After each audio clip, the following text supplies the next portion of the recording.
Another week of the A-League Women is in the books, and what a week it was if you're Melbourne City. We're going to ask the question today, can they go all the way? Can they do it undefeated? Elsewhere, the Young Matildas have had their squad announced for their upcoming Four Nations tournament to be held in Canberra during the international window. The Futsal Matildas have found out who they will be facing at the AFC Futsal Women's Asian Cup. Signing goalkeepers? Why? Like, just why, I think, is probably the best way to describe that one on this episode of the Dubcast, part of the Roundball Australia podcast network, which is expanding by the week. We have some new ones, and we'll tell you about those later in the show. My name is Poletti, and joining me tonight, as always, is Burke. Burke, why are we signing goalkeepers 2/3 of the way through the season?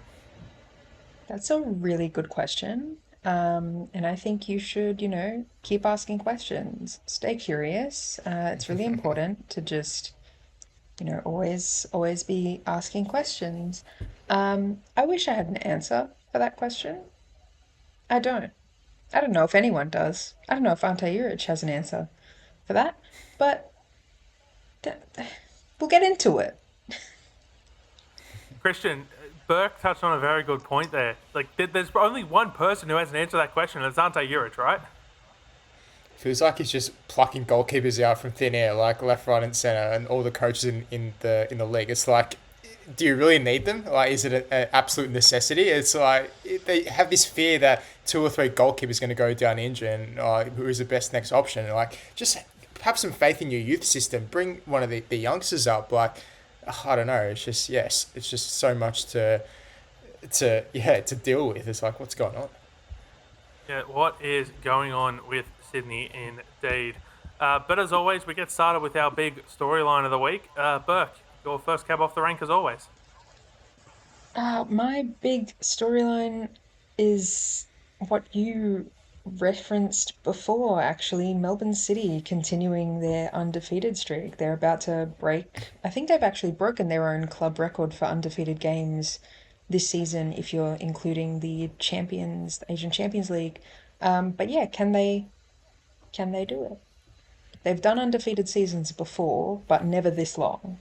So Yeah, that's this my this would be the first time in the expanded competitions era. So for those who are newer to the A-League Women's, it used to only be like 10 games, and then it went to 12 games, and then we got to 18. Last season we got to 22. This year we've got 23. I imagine unless MacArthur can get their stuff together, it will go back to a 22 game season next year because I can't see Unite Round continuing. But for the first time in the home and away era, we have a chance of a team going undefeated. I mean, like you said, Burke, they've done it before. I believe Canberra did it once as well. So, like, we've had this in sort of like the heavily reduced seasons. But we're 15 rounds into the season. Melbourne City have played 16 games now, so they've got less than 2 months of the season to run in terms of games. Surely, if anyone's going to do it, it's going to be the City side, right? Yeah, and we were actually discussing this on the Beyond 90 pod, and people were, you know, a bit frustrated by the fact that City hadn't lost yet, which is really everyone else's fault. So, if you don't want them to go undefeated, I'm afraid you're going to have to defeat them. So, yeah, I witnessed a bit of that initial undefeated run for Melbourne City because that was when I first started following this league. So it's been a nice little full circle moment for me, or at least it will be when they do it. Yes, knock on wood, right? Christian, Laura Hughes opens the scoring in the 69th minute. Holly McNamara, she's inevitable in the 85th to put the icing on the cake. I mean, Newcastle played well in this game, but yet they just couldn't hold out Melbourne City. This side really is something else, isn't you ask a question whether City can go all the way and can they stay undefeated. It's these sorts of games that give you that indication to say yes they can, because in that first half I think the Jets had a couple of really good opportunities, and then even towards the start of the second half they were still pressing as well, and City just couldn't really unlock the Jets defence, and which is a bit of a shock before the game because you thought how well City were playing before this previously. I mean, they put 5 past Western United the week prior. You're thinking they're in such good form, and then to have one of these weeks where it seems like nothing's really going their way, but to have that character and that spirit to really fight back, adversity and pull through that, win 2-0, keep a clean sheet on the road. It's like, you just look at the team on paper, it's just so much quality. It's like, it's just unfair. It's the point where it's just unfair for the rest of the teams. Burke mentioned that these teams have to beat them, and it's not City's fault. But in a way, it is City's fault because number one, they're so damn good, and number two, just the resources that they've just pumped into their team, the facilities. It's all come to this moment, hasn't it? They made the grand final last year. They've been building towards these moments to create this dynasty, and you're starting to see it now on paper. Last season they got really unlucky with a couple of unfortunate injuries, which I think derailed them. But I think this season, if everything goes according to plan, I can't see why they can't go undefeated and ultimately win the championship. Okay, so I'm going to call a little bit of an audible here that's not in the run sheet. But what we're going to do is we're going to go through Melbourne City's run home here. And I want you both to tell me, we'll go game by game, whether you think they're going to lose this. Burke, I'm not going to throw to you on this first one because the next play Sydney FC. I know what your answer is going to be. Christian, do they lose to Sydney FC? It's worrying that you don't know my answer. Actually, I don't like both teams, to be honest. But City at home to Sydney. City won't lose that game just based on Sydney's form. I just can't see Sydney getting anything away from home, to be honest. Yes, they got the quality, but I just don't see it. Okay, Burke, Christian, both of you, away to Canberra. McKellar Park's not an easy venue to play at, but again, I don't see them losing. Away to Brisbane. Brisbane are having a rough Tricky time. one. So Just, if they're again, still same- Momoless, Same with I'd have to say Sydney's that. position. Same with Sydney's position. If that was the Brisbane version a few weeks ago when they were absolutely flying, then maybe a possibility. But I don't see it. Okay, so we've got them undefeated through the next 3, either wins or draws. Then they host the high-flying Adelaide United, Burke. Adelaide is an interesting one because they have been having a very quietly good season. They're starting to get a bit louder now. Their goalkeeper, Claudia Jenkins, has been stupidly impressive all season long. So that could pose them a bit of a challenge. Again, I don't see why they would lose because City has such quality on their starting 11 and on their bench, which is, I felt, was part of the undoing for Newcastle because things weren't really working. So they went, you know what? We'll just put a Holly McNamara on. And that fixed it. When you have a bench like that, it's hard to see them losing to anyone because lots of I can't see teams them have losing. really good starting 11s, but they have good benches as well, but they don't have a bench like Melbourne City has a bench. Then it's Champions League quarter-final. That's obviously not in the league. Then it's away to Wellington. I mean, for me, I think that could be a real when they could banana lose. peel game. Like, That's It's where a they tough could lose. fixture. Yeah. Poletti Park is again a very hard venue to play at because it's very windy, and the Wellington fans make that very much a fortress, and the team, the Phoenix, know that as well. And if there's any place that Wellington are highly likely to pick up points, it's when they're playing at home. So that could be an interesting one, but still, we've seen City win games outright, and we've seen City claw themselves out of the holes that they've dug themselves into multiple times. They can win any way they have to. I mean, And you, Christian, it's a tough one, right? Like it's one of those ones that they could win, but they could also lose at Wellington, pull out like a stupid 1-0, and you know, as Burke and I have touched on all season, they keep just clawing their way back into games like they did in the derby last week. Surely that luck might run out eventually. yeah, I was going to say I've been really impressed with Wellington the past few weeks and how they've sort of turned things around compared to the start, which I'll touch on a bit later. But yeah, that's definitely a game where I can see Wellington getting a draw, maybe even a win at home. And also, you have to take into consideration, right, the table. That will be the third last game of the season. City will most likely have the premiership wrapped up, first place. 3 games to go. You're thinking, okay, do you rest players? How do you approach it? Do you really care that much about the unbeaten record? Some teams do, some teams don't. So it all depends on the mindset and whether essentially they care about that, or do they rest players for finals. I mean, the advantage there is that either side of their next game, which is home at the Newcastle Jets, is an international break. So, besides the likes of a Holly McNamara, you'd imagine that a lot of their players will be getting rest anyway. So, yeah, Burke home against Newcastle.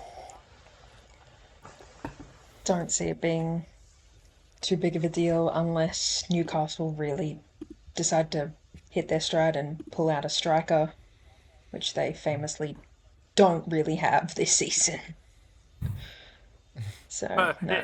Okay, crazy one for you, Christian. Melina Ayres decides she's had enough of her mental health break and she returns to the Newcastle Jets to play out the remaining 3 games of the season and spots it past Melina Mires to ruin Melbourne City.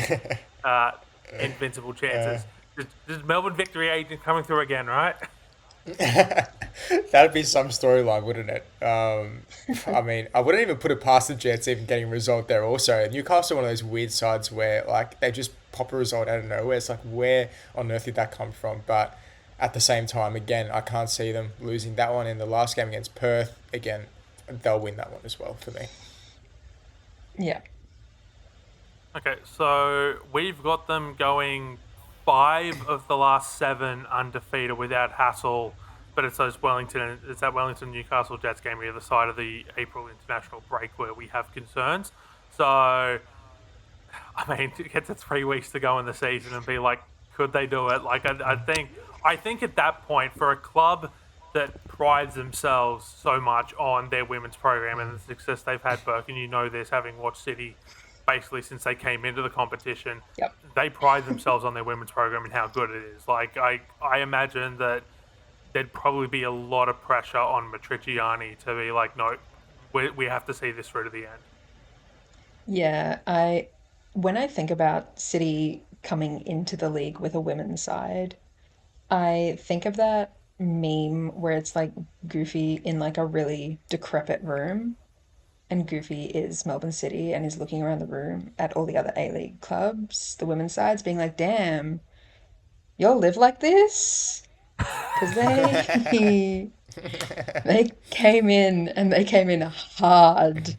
And they've continued to keep that standard. It's one of the first things that I feel any player says when they sign with City, regardless of if they're internal from a different A-League club or if they're a Matilda or an international. The first thing that they say is City backs it up. They have the facilities and they have like the back house to put through a really good product. Yeah, it's been interesting watching City. They've had some incredible seasons, like those first few years, and then they've had some very interesting ones. Um, but yeah, this feels very much like the full circle to me, which would make sense given that it's 10 years of them being in the competition. I mean, Christian, it's an interesting one because the last side in the A Leagues that came even remotely close to doing an invincible season was Sydney FC of 2016-17, and I think it was like 4 or 5 rounds to go in that competition where they lost the Sydney Derby to the Wanderers like 1-0 that season in the men's competition. And, the questions were being asked around this time as well is, can they do it? Can they go all the way?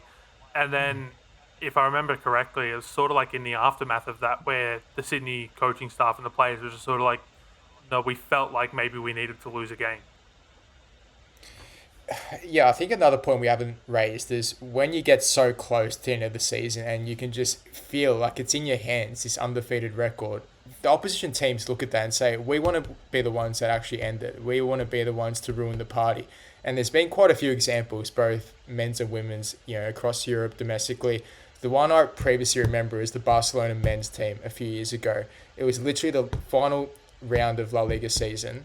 They were playing I think they were in the relegation threatened side, and they ended up losing the game. They could have been the first side ever to go undefeated. So it's just teams that have this extra motivation to say, okay, we're not going to let you, bully us and, just stay undefeated. Like, we want to, make a statement. So that could play into it as well in those last few games of the season where I think it's Newcastle, Perth and the Wellington game. So yeah, you've just got to be really careful. And again, it goes back to my point. It's whether that really means to something to the players and the coaching staff. I think it does because, as you alluded to, Poletti, they do really invest a lot in the women's program. They really want to thrive. They want to be the first ones to break the record. So, and I think it'd be fitting, in all honesty. I think they would truly deserve it based on the investment, and how much time and effort they've put into to the women's program. Well, we'll have to wait and see just how well City go. There was another team that played in this game, Burke, and it was the Newcastle Jets. They played incredibly well in this fixture. They just couldn't quite see out the full 90. As I said, Laura Hughes in the 69th minute before just bring Holly Mack off the bench, because why wouldn't you just bring a Matilda off the bench if you can?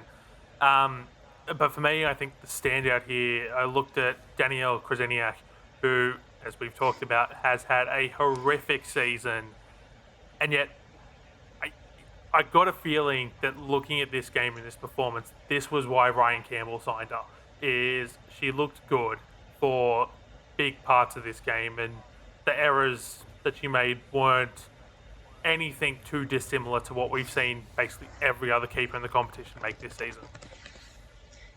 Yeah, I completely see that. It's just a shame that it took until round 15 to see what what she was meant to be doing the whole time. Um, I think a lot of Newcastle put in a really good shift. I think Tash Pryor had an incredible game, fork found in kitchen. It was unfortunate for her that her only job once Holly McNamara came on the pitch was to mark Holly McNamara, which isn't easy anyway. It's less easy when she's coming fresh off the bench and you've already been running around for over an hour. So I did feel bad for her watching Holly Mack score that goal where she just left her behind. But yeah, I don't think Newcastle. I hope they. I don't think they will take this as like a poor performance or feel bad about the result, because it's like City really executed the game plan to a T, and there was nothing that could have been done about it. It's unfortunate that Newcastle didn't go into halftime 1-0 up, really, from what I took from it. But yeah, they showed really, really positive signs the entire game. So I mean, Christian, for me, the image that stood out from this game was it was around the 88th minute, and the camera just cuts to Matriciani, who looks bored out of his mind that his side's about to continue their undefeated streak. They're 2-0 up. I don't want to say that's indicative of the whole game, as, we look at this and, okay, there was an incident in the men's game where, that fan is all right. There was a medical emergency that had to be dealt with. And so you get through that, and then you still got to go through warm-ups. Like, this game started, I think, 20 minutes after it was originally scheduled to. I turned on the stream, and I'm just like, did someone forget to press a button? Because I'm like, no, it said 7:45. Like, did someone forget to press a button? And then I was like, oh, wait, no, hang on. Yes, kickoff delayed because of, what happened there.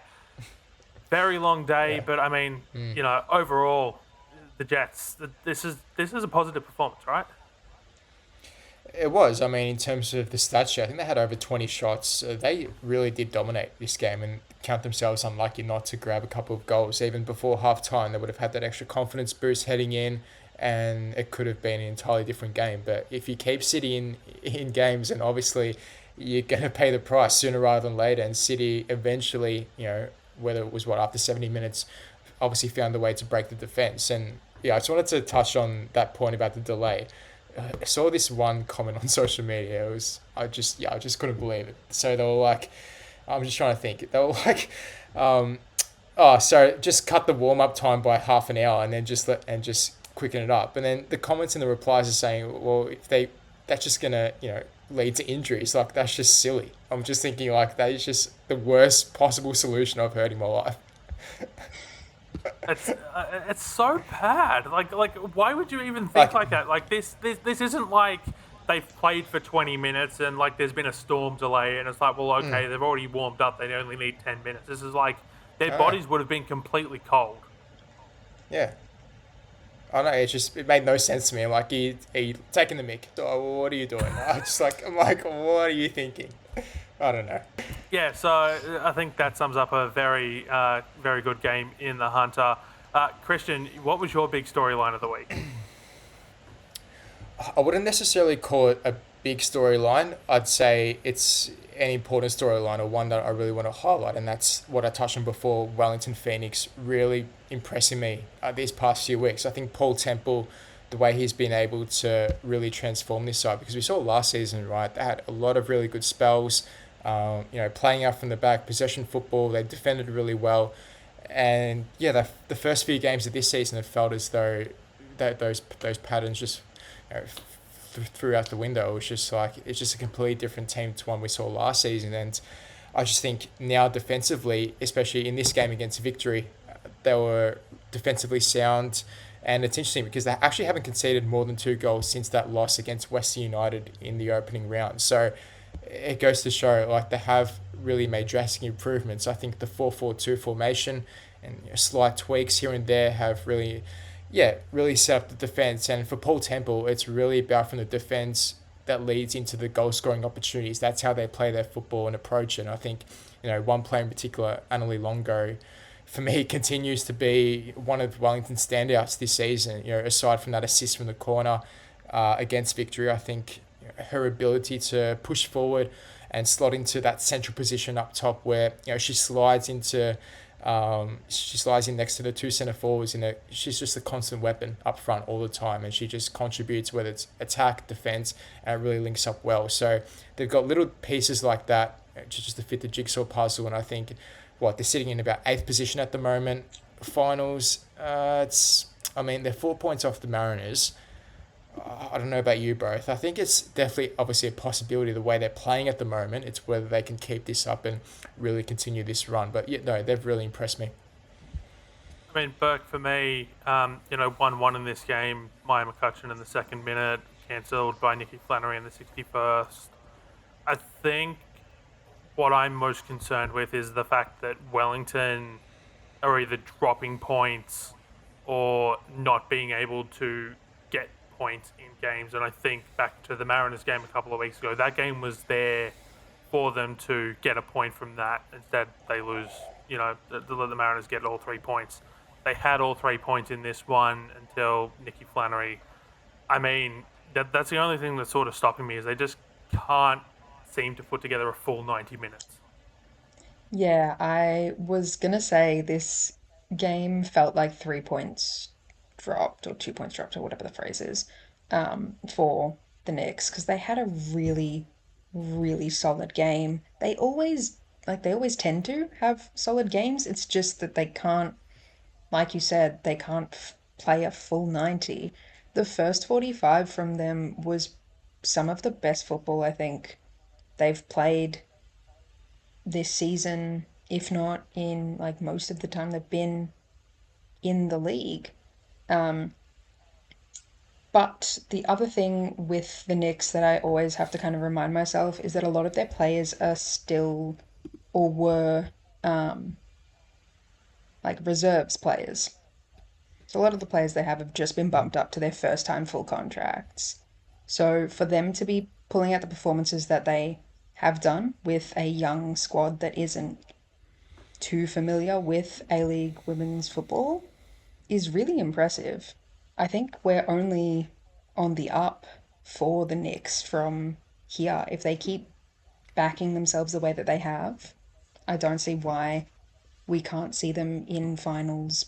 Maybe not this year, but I feel like next season is a definite. And I, for one, would like to see it. I would like to see finals football in New Zealand. I think it'd be really fun.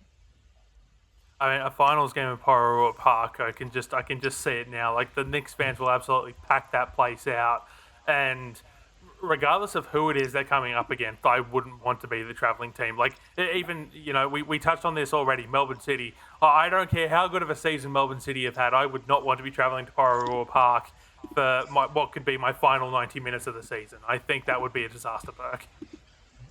Absolutely. Yeah, you couldn't pay me to do that. Christian, just on the idea of Wellington making finals, it's going to lead to my big storyline of the week. Was Western Sydney Wanderers 2, Brisbane 1, who lost their fourth game in their last 5 attempts after their win over Wellington last week. I mean, Delaney Fryer cops a bit of a knock here. Sean Fryer's out for the season, as we now know. Still no Momo Hayashi. They've dropped to fifth. They're only 2 points now above Canberra in seventh, 4 above the Knicks in eighth. Do we have to be genuinely concerned for Brisbane here that they could miss finals after what seemed like a ripping first half of the season? Potentially. I mean, that's that, losing 4 of the past 5 games. I mean, obviously, I've sort of been out of the loop covering the Australian Open tennis, so I've just been, getting back into the past couple of weeks, but it's been really shocking, like, to see this sort of downfall, because they were another team who were really entertaining to watch from the eye. I thought, the football they were displaying, keeping it tight, especially against the top sides, it's like, okay, this is surprising. Where was this side from last season? But then you sort of get these dips where, like, example, use Wellington again last season. Like, they had a good run, and then towards the end they sort of petered out a bit, and you sort of get the sense that the same thing is happening here with Brisbane. Obviously, Sean Fryer, that's a massive out for them, but they've still got, the experience like the Ali Fryer and Tamika Yalla. They've got these sorts of personalities in there, that leadership still in there. It's just not quite coming together at the moment in this game. From the bits that I saw against the Wanderers, yeah, it is slightly concerning. You have to wonder whether they do make finals or not. I'd probably lean towards no, based on this current form and just the teams behind them really pushing them. I think they might miss out, actually. Burke, should we be concerned? Yeah, I think unfortunately it's a case of having peaked too early. They need a bit of a lesson from Jeff Hopkins about how to get your team to peak at the right time to make finals, it seems. And it's unfortunate because they have been playing some incredible football. A few weeks ago, we were all talking about how the game against City was the final preview. Don't think it is now. I don't know who's going to be in that grand final. City will likely be there, but I don't know who they'd be playing at this point. But yeah, I think we do have to be. I think we're on. I think we're on roll watch. I think the wheels are they're rattling around at the back there. You can feel they're starting to give. I'm not sure if they're off yet, but you can feel it. It's not good. No, it's not. And I think, look, just to your point there, I think you could throw a dart, but just throw a dart at the board of any of the teams that are in the top 6, 7-ish at the moment, and you could tell me that they're going to be in the grand final, and I'd be like, yeah, I could see that. They're all having reasonable seasons. I could see any of them getting on a small run. One side that I think we can feel confident in saying they won't be there is the Western Sydney Wanderers, who beat the Roar in this game. They didn't peak too early. In fact, they haven't peaked at all this season outside of that Western United game. That was their peak. But Sienna Savasca, who'd have thought player in the right positions, and she's good at football, Burke. I personally was stunned to see that. I could not imagine Sienna Silvestre scoring goals from a position that she regularly plays in. It's a foreign concept to me. Um, can't believe it. Crazy stuff. She's very, very good at football. I don't think we're anywhere near close to seeing the ceiling that she has. I'm not sure she actually has one. I think there is serious potential for her that is tragically trapped in Western Sydney right now. I, I don't know if we're gonna if she's gonna be free of that anytime soon. But yeah, no. If this is what she can do with the Western Sydney Wanderers, imagine what she could do with a side like a Melbourne City. Unreal. I mean, Alexia Apostolakis is finding that out this season. But I mean, Christian, Sienna Silvestre, she already left the Wanderers once. So she started the Wanderers when she was 15. She was on, I don't remember what sort of contract she was on, what the designation was, but basically she could only play 5 games in what was with Cat Smith as coach. It was only 5 games, and she ended up being used in like 2 minutes off the bench here, 5 minutes off the bench there. So, so she goes across town to Sydney FC, and then doesn't play at all really under Ante Juric, and then comes back to the Wanderers and plays. Like it just seems like she'd be getting a run this season. She would be starting up top for Sydney FC had she stayed. Like I don't think there'd be any sort of issue there. Like I mean, Yeah. but she's still shining though, right? Yeah, if like for a lot of players, it can be very easy to shine in environments where it's not the best, right? But at the same time, I would have personally loved her to stay in Sydney just because, yes, I know they're going through a rough patch as well at the moment. Yes, that's obvious. But at the same time, in terms of the culture and just the winning mentality, all of this stuff, being surrounded by good people, experience, good environment, like that's the sort of club you want to be basing around, especially your youth years, to really develop and grow. Whereas if you're at the Wanderers, like nothing against with all due respect, but for me, that's not the club where you want to really take your game to the next level. And you've seen that throughout basically the whole season. They just have been a real disappointment. So yeah, in terms of her development, I think maybe in the off season she looks elsewhere. Perhaps I don't know if there's going to be suitors overseas or another club in domestically where they might take a chance on her. But I definitely think she has the talent to warrant a move to a bigger club. That's for sure. Yeah, and I think that will be good to see. But the dub off season always throws up many a challenge and changes in club. Burke, one of the feel good stories from this weekend was Holly Caspers scoring in the 88th minute, but it was the fact that this was her first game back on a return from a very lengthy injury break.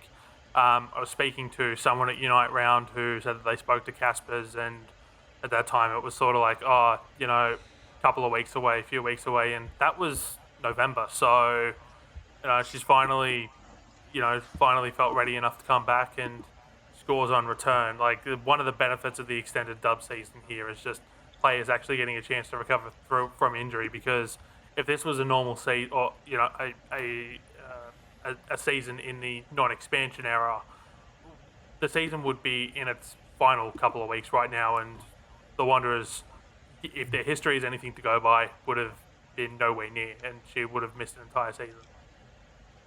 Yeah, that was one of the things that I found or I felt was going to be really like a huge game changer for the league and for all of the teams was the fact that we have the opportunity to see players come back.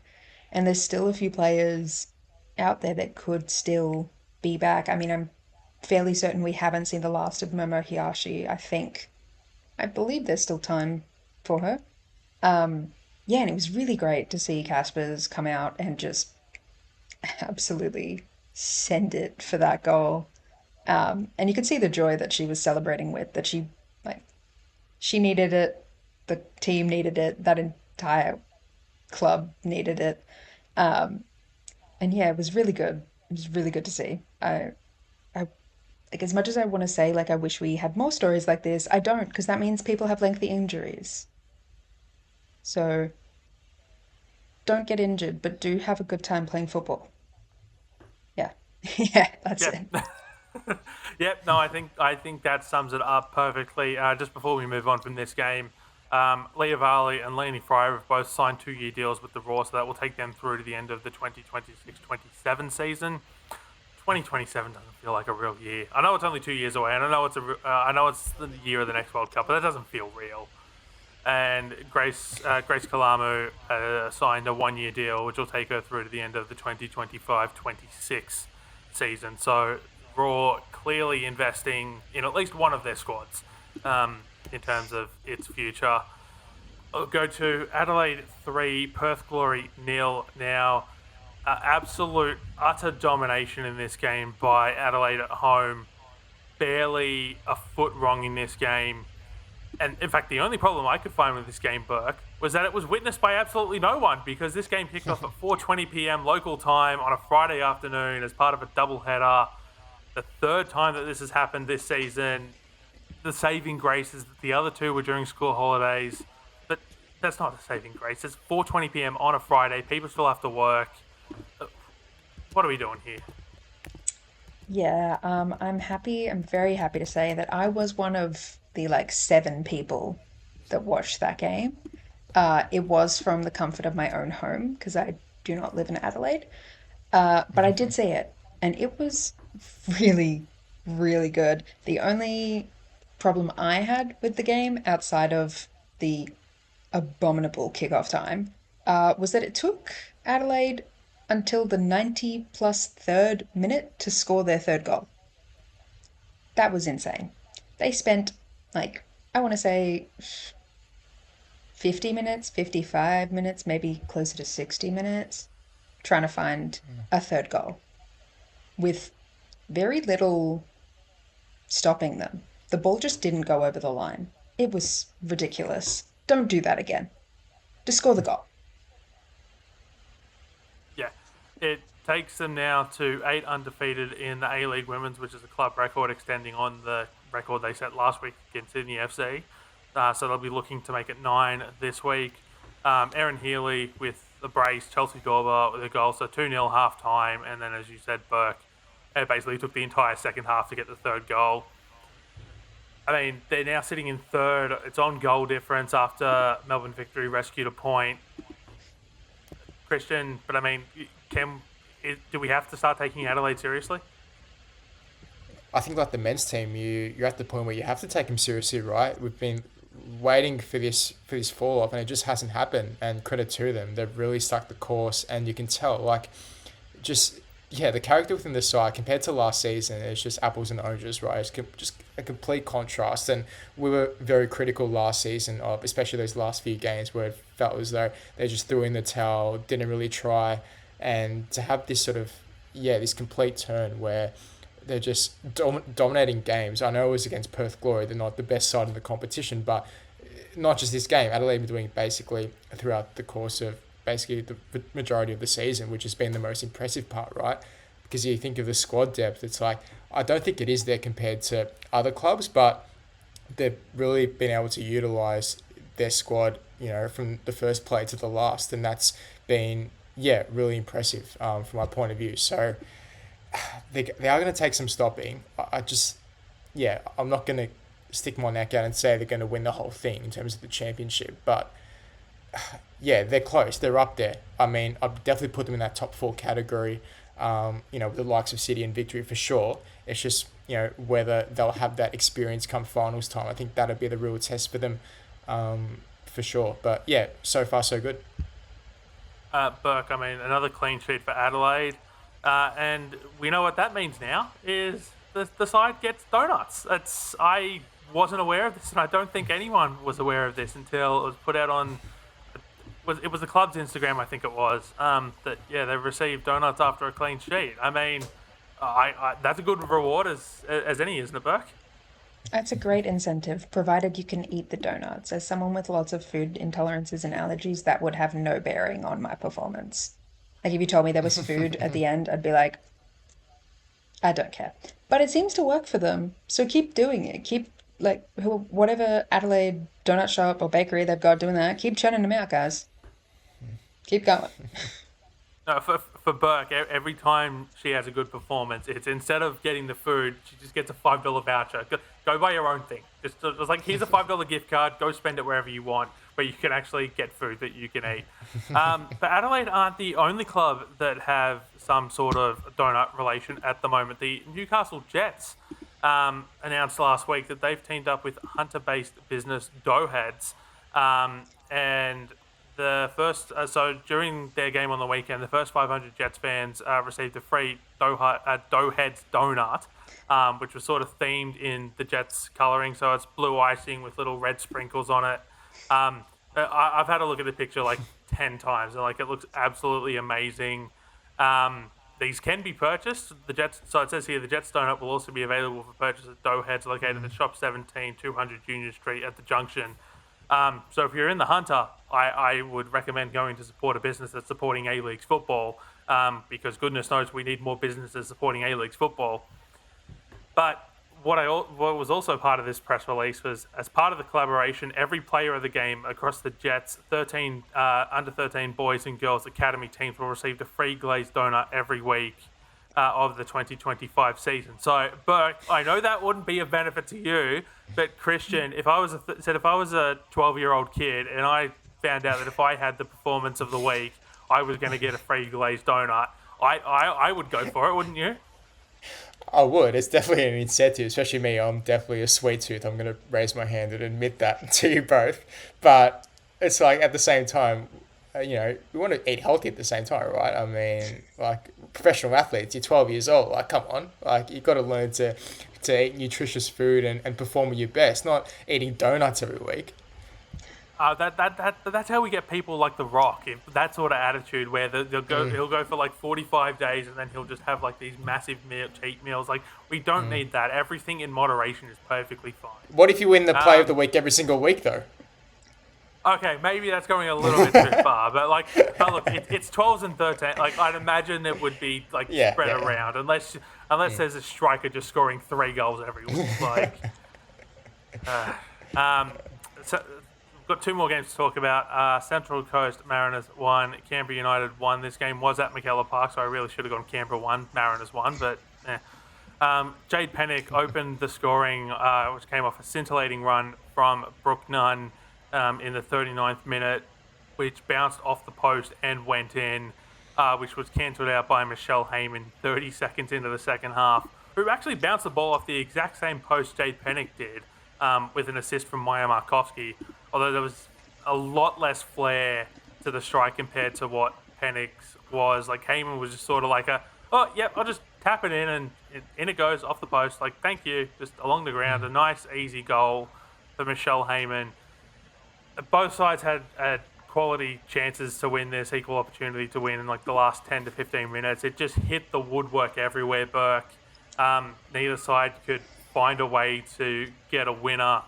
But do you think Canberra might have been a little bit hard done by here in the 89th minute? Should it have been a penalty or a red card to Annabelle Martin for this, for what ended up being no foul called on 18 Keane? I think there was definitely a foul there. I don't know if it was card worthy or not. I'm like racking my brain trying to remember the challenge. I do remember thinking it was definitely a foul and being shocked that the referee just kind of turned her back on it, sort of thing. It was very baffling. And it did happen in the box, didn't it? Yes, In that it was case, in the box, yes.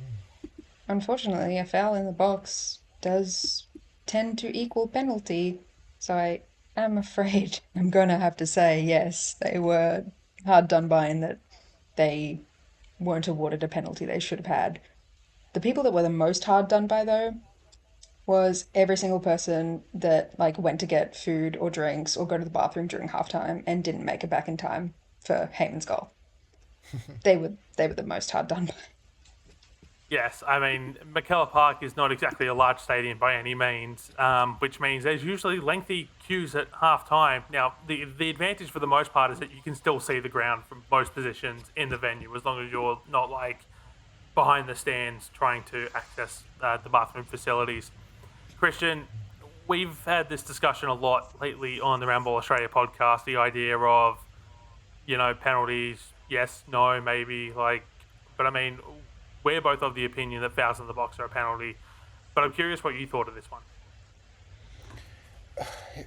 Looking at it first glance, I thought it was a penalty, and looking at the replay as well, I thought it was a penalty. But, again, with the conversation, we just don't have VAR in this competition yet. Until we get And that, good we're not riddance going to that. Well, yeah, in a May way, she yes. stay far because away from us.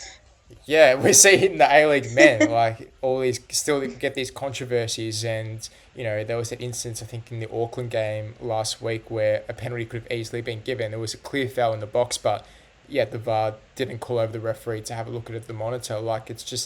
It can be very frustrating at times. So, yes, it might be a blessing in disguise that we don't have VAR in the dub at the moment, but, in saying that, it avoids the referee having a second look, because the game goes fast, right? I mean, these players go at 100 miles an hour. It's very tough sometimes to obviously pick up every single detail, but it's just unfortunate. But I want to touch on the Mariners quickly. They are such a frustrating side. They should be doing much better than what they're showing. It just feels like they're in so many games, yet they're dropping so many points. It is very strange, because last season, Emily Husband, the way she coached, she was brilliant. The way she assembled the squad, obviously first time in the league after over a decade, they were extremely impressive. But this season alone, it's just been quite rather underwhelming, disappointing in large stretches. And sitting in sixth, they could probably count themselves lucky that they're actually in a finals position with a few games to go. It's going to be very interesting to see if they can sort of claw their way in there. I mean, they're sitting equal sixth, or equal fifth, I should say, with Brisbane Roar, Burke. But I mean, the sort of season that Brisbane Roar had kind of shows why, Brisbane are just sitting that one step ahead, even though they're level on 24 points apiece. 8 wins, 0 draws, 7 losses for the Roar. 6 wins, 6 draws, 3 losses for the Mariners.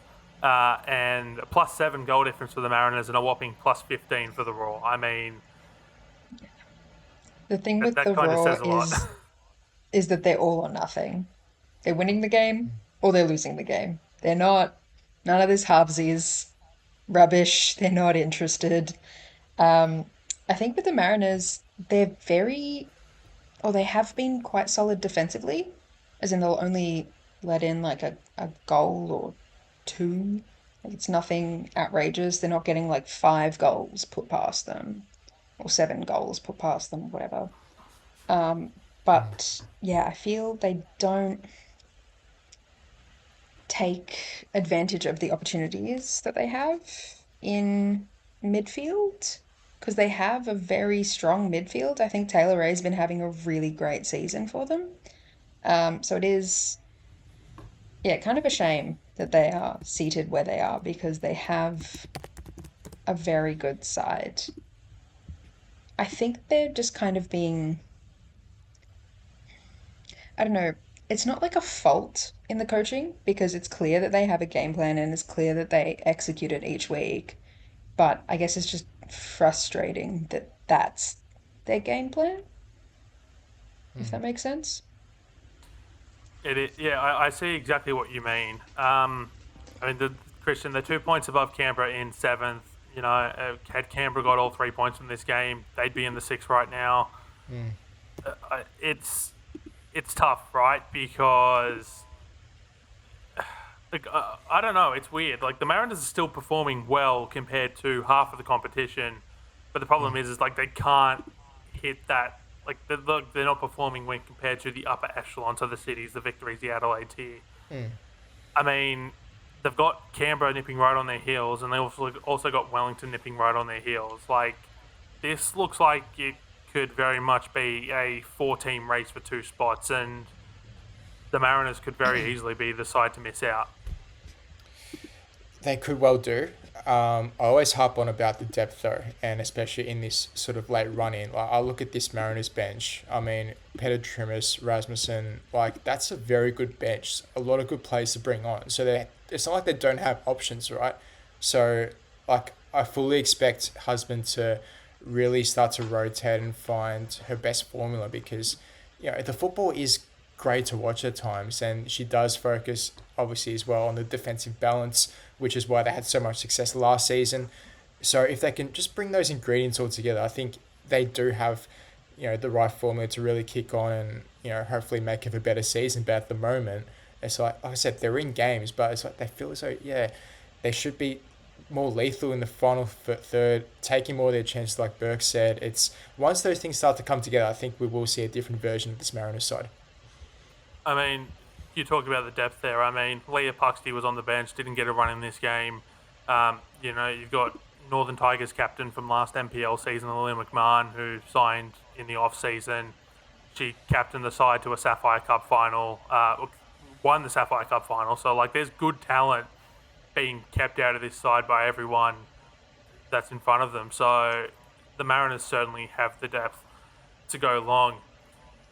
We have one more game to talk about, and I've deliberately just pushed it as far down as I can. I think we might run out of time to talk about it because I'm sure people listening are getting sick of what is seemingly like the anti-Sydney FC Power Hour every week.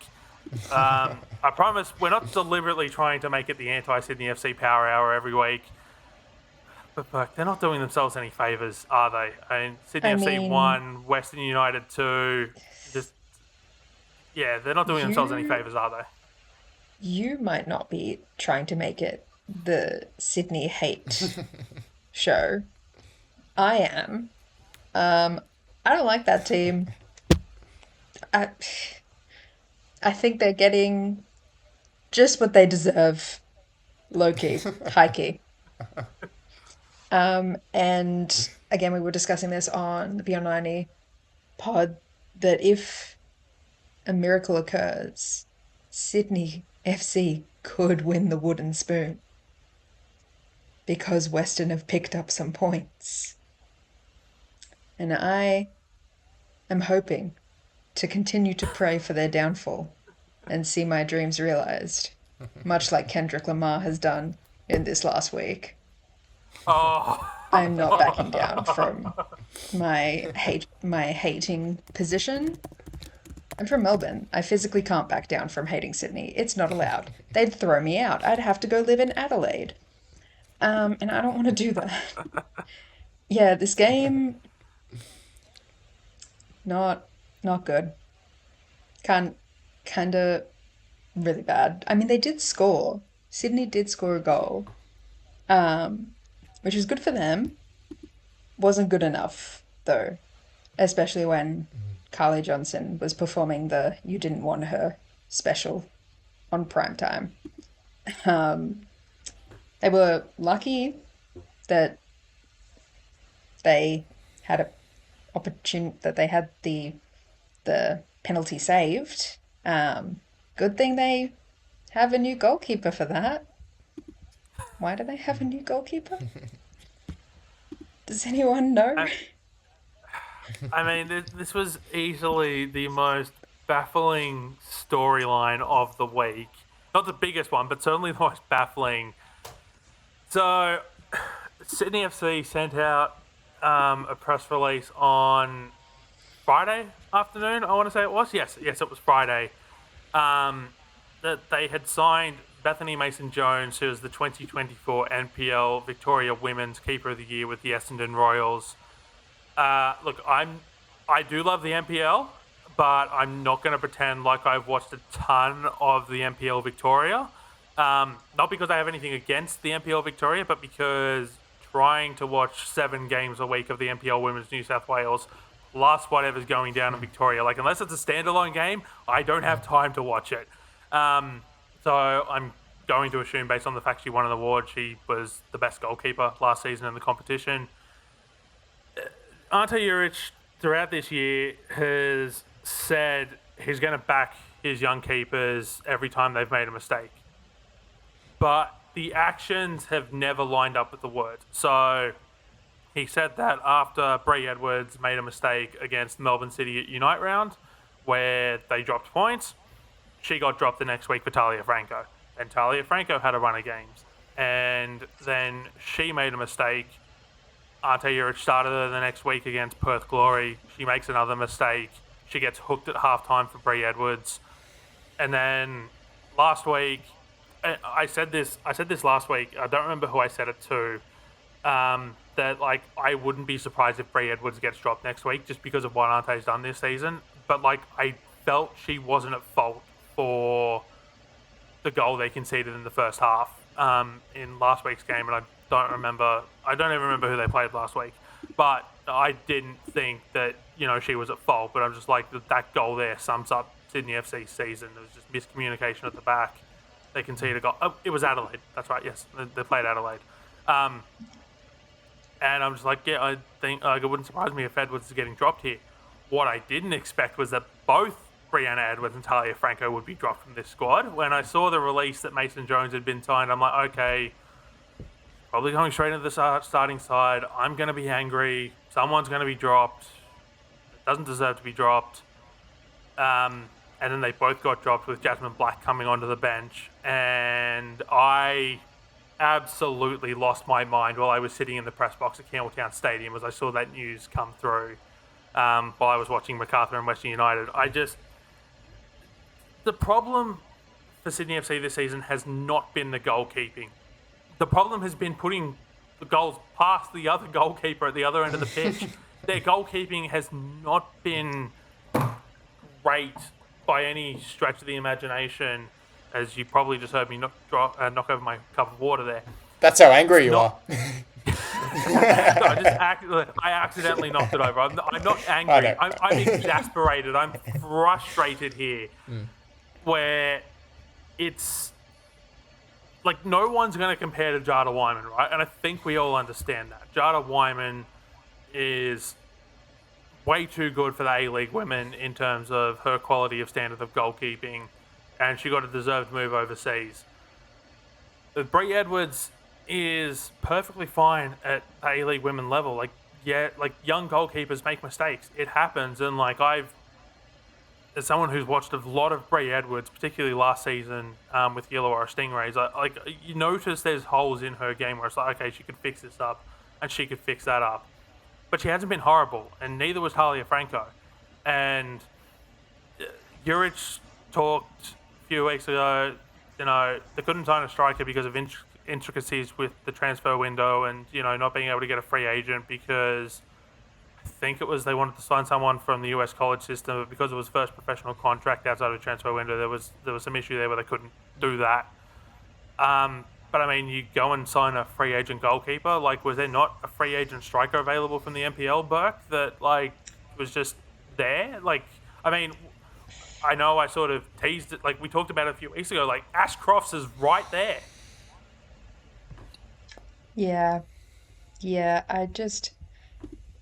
I wish anything that Sydney did made sense, just so at least I could have some, proper basis for my hating. But because nothing they do makes sense, I just have to stand here looking like an idiot, hating them for no solid reason, because I can't find out, I can't work out why they're doing what they're doing, so I just have to hate them based off vibes. Yeah, I I do feel bad for both the goalkeepers because this season has famously been bad for goalkeeping across the board. It hasn't just been Sydney. You want to talk about bad goalkeepers? Let's, sorry to throw you under the bus like this, but let's look at Newcastle. Let's have a look there. I know Melbourne City have had some howlers as well. It's not. You're absolutely right. It's not the goalkeeping. It's the everything else. Literally everything else. Maybe the defensive line is okay,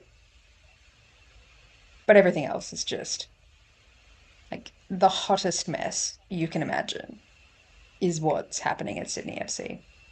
It almost felt like this decision to sign a goalkeeper came from being pulled out of a hat. And there was 800 pieces of paper that said sign a striker and then one that said sign a goalkeeper, and that was the one that was picked. and now we all have to suffer. I mean, Christian, Bree Edwards has been good enough to get a call up for the football ferns in this upcoming international window, but she's now been dropped by Ante Juric twice this season. I mean, I posted this on Blue Sky. Like, nothing that Juric has done this season, as Burke just said, has made sense. It's all been one baffling decision after another, after another, after another. And I fear... You know why that is? You Why know is why that? that is? Because when you're under pressure, you make silly decisions. And I think that's exactly what's happening. Whereas in previous seasons, he's had the luxury of, you know, he's had such a good side for so many seasons. It's like now he's suffering a bit of adversity and now he's, you know, hitting the panic button all of a sudden, and he's trying to find ways of how to counter that and improve the side. So he'll turn to someone, you know, like a Bree Edwards and say, okay, well, in his mind, he won't say it publicly, but in his mind, he'll say, okay, this is probably one of the problems. I'm going to, you know, make a change. I agree with you, Poletti. It's not the problem. It's definitely other areas of the pitch where he should be addressing it more, because, like, you know, it's not just relying on the goalkeeper. But yeah, I think it's just nothing's worked for him this season. And for as much as we praise Juric about, you know, his tactical ability and being able to change things up, you know, his finals record and all that, you know, when the going gets tough, this is what true top managers are made of, right? This is where their credentials are shown. This is where, you know, this is where we basically get paid to do the job. And at the moment, it's not running smoothly, and he's struggling. It's clear to see, and it's whether he can turn the ship around. But yeah, for the moment, I just don't see it. But in terms of this game specifically against Western United, if you took this fixture, for example, forget Sydney's record. If you didn't know Sydney's record, if you assume Sydney was on the top, you look at this Western game and think this is a game they could potentially lose. So I think it had more to do with Western United's performance as per, you know, Sydney having a bad game. But at the same time, that's no excuse for Sydney, once again, not really showing up. It's interesting that you mentioned the idea of Ante Juric being under pressure, because it's not just with Sydney FC, and we've talked about, you know, his role with Sydney United before. They barely rescued a point in the opening weekend of the NPL New South Wales men's season. Sydney United aren't afraid to sack coaches with poor starts to the season, you know, in their history. You know, the year they made the Australia Cup final, Sydney United, you know, they sacked their coach a few weeks, like I think like 2 months into the season, brought in Vlastelica and, you know, made a run of the cup final. I mean, Burke, I know you don't know too much about the NPL men's, but like, if Ante Juric is under pressure on both job fronts, like I can't imagine, given that we've still got 2 months of the women's season to run, that things are going to get any better for Sydney FC, are they? Yeah, no. And just to like go further from what you said, Christian, about him hitting the panic button, I don't think it like you're right, but I don't think it's just being hit. Like I think it's being held down. Like the panic button is on. It's not coming off. Uh, mm, yeah, it's not gonna. I mean, the only thing that could save Sydney FC at this point, it feels, is like divine intervention. And I don't think God's willing to do that. Not for Sydney. If you want to hear more on the national second tier, I would suggest staying tuned to Roundball Australia socials all week, as there's plenty of news coming out around that competition, and we'll have a lot of news both on the website and across the Roundball Australia network. But just before we move on from this game, Millie Farrow, so she's had her injury issues this season, scored last week against Adelaide, came on at halftime in this one, copped a very nasty knock, and left minutes later. Zamba Lukmaya replaced her, having only just returned from injury. The striking problems just get work for Sydney FC, Burke. Yeah, yeah. And because she'd only just, yeah, she'd just come back. So this is, This was her second game back. yeah, yeah. RIP in peace to Sydney FC. It was not nice knowing you. I mean, I had one more question here, Christian, but I felt you answered it. Was it a good performance by Western, bad by Sydney, or somewhere in between? And I think you said it was a good performance by Western throughout this game. Yeah, for sure. That was definitely my thought coming into it. And you think Western United that have the two top goal scorers in the league. Chloe Lagazo as well. The way she took her opportunity for the first goal, like once this side hits like peak form, like we saw last season, like they can seriously challenge the likes of a City. I know City have been unstoppable, but seriously, like under Cat Smith, they've been, really unstoppable, I guess. So I think they're definitely a team to watch out for. So yeah, we'll wait and see.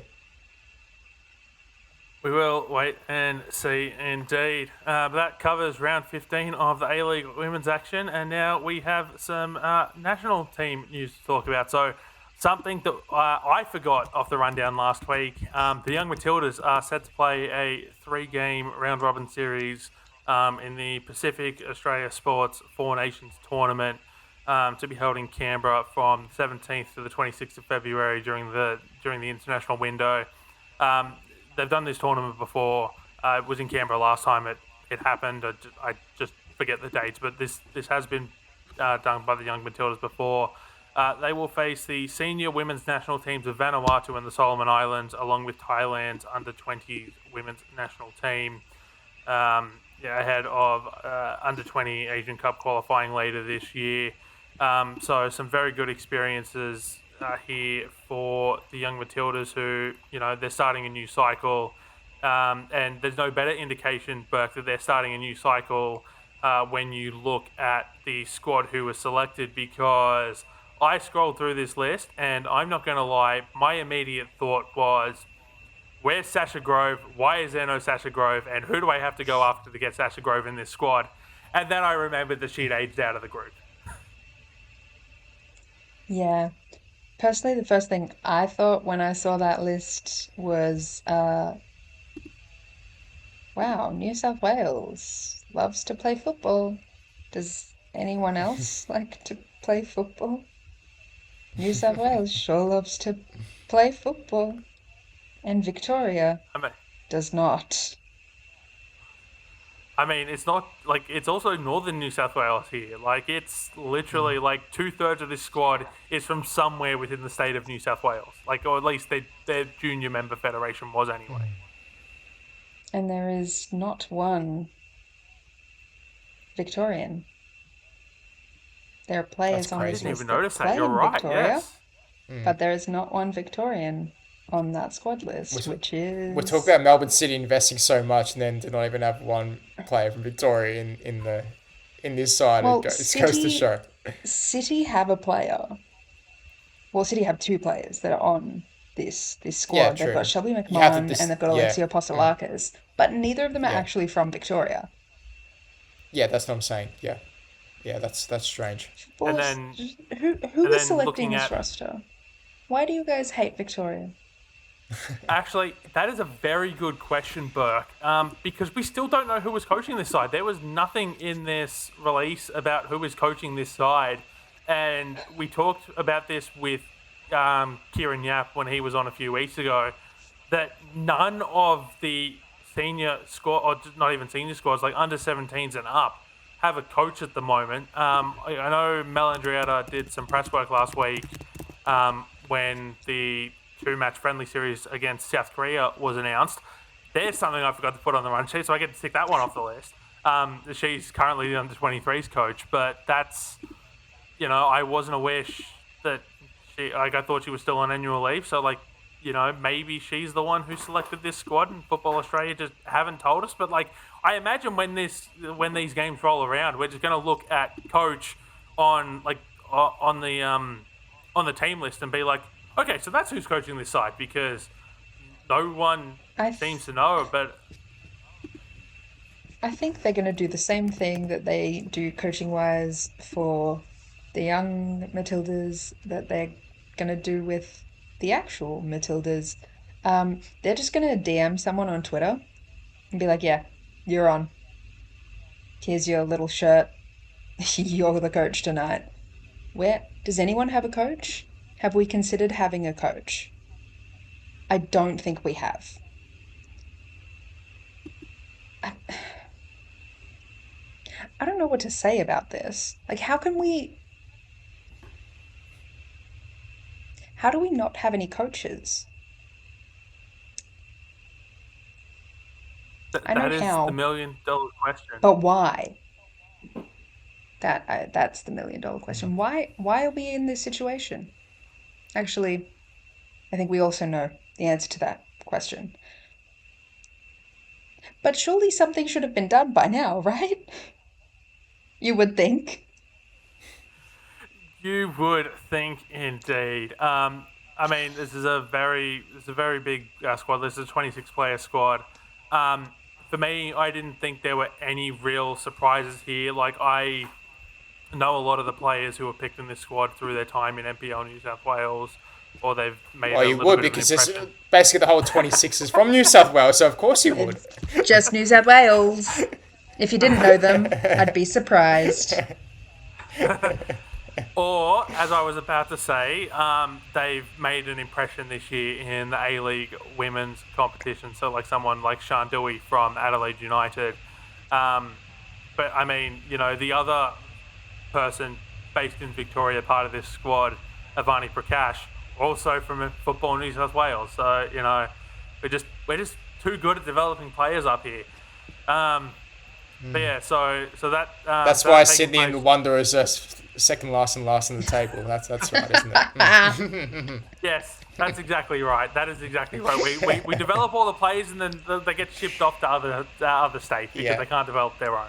Um, no, so that tournament's taking place during the upcoming international window. I believe all games are being streamed on the Football Australia YouTube, or if you're listening overseas, they're being streamed on FIFA Plus. One last little piece of news to get to. The Futsal Matildas now have their draw for the AFC Women's Futsal Asian Cup. They qualified by clean sweeping their tournament in Uzbekistan a few weeks back. So they've been drawn into a group with China, Taiwan, and Uzbekistan, who Australia beat in qualifying.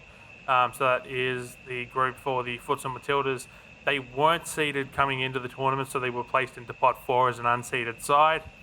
Um, and it's easily the best option of the three groups that were available. So they get to avoid the likes of Iran and Japan, who are in Group B and C respectively, who are powerhouse nations in futsal. So they get to avoid the two big hitters, which can only be a good thing for the side. So that takes place later in the year. I believe it's May off the top of my head, so we'll be certainly all across that here on the Dubcast. But another place that will also be across that is the Final Frontier, the newest member of the Roundball Australia podcast network, hosted by Matt Olson. He's one of the foremost experts on Asian football in this country. So he was joined by Kenta Hagiwara from the Asian Football Show as his first guest, where they talked about all things to do with Asian football. Heavy focus on the men's side for this first episode, but something that will be continued to be expanded upon, as we get more and more episodes out of the way on that. It won't be a weekly show. So if you do enjoy the pilot episode, I'd highly recommend hitting the subscription button, the little notification bell, all those things. You can catch that on YouTube or podcasting platforms. And we're also hoping to have another show drop later this week. I'm not 100% certain that it will be being dropped, so make sure you stay tuned to the Roundball Australia socials on that one, where we will announce, that project should we get it off the ground this week. We are absolutely hoping to, but yes, stay across the socials. But that will do for this episode of the Dubcast, part of the Roundball Australia podcast network. No listener questions this week, which I'm not going to lie, had me a little bit disappointed, but we've gone for about 75 minutes without listener questions, so I think we might have actually avoided any sort of issues this week. Yeah, for like the first time in my life, my internet, knock on wood, has not given out. Thank God. Any problem was not to do with me this time.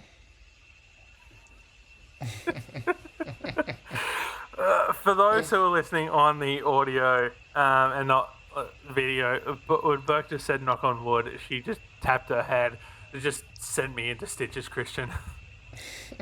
To be fair, that's what I always do as well. I revert to that joke. I just, punch my head a few times. That's the good old wood, so no complaints. I mean, maybe it's because anytime I usually have to say the phrase knock on wood, I'm like no more than 5 meters away from a piece of wood at any one time I've ever had to use that phrase. So I can just tap the wood. Like right now, I'm knocking on my desk, which is made of wood. So, but yeah, that will do for Not this all of episode us can of be the so Dubcast. lucky. Yes, no, not all of us can be so lucky indeed. Burke, Christian, thank you so much for what was a bumper episode of the podcast, but a fun one nonetheless. Thanks for having us. Yeah. We'll be back next week on Wednesday, as always. If you haven't already, remember to like, subscribe, leave a review, put your comments in, all that fun stuff that I always talk about. So we'll be back next week on Wednesday. Thank you so much for listening. Goodbye.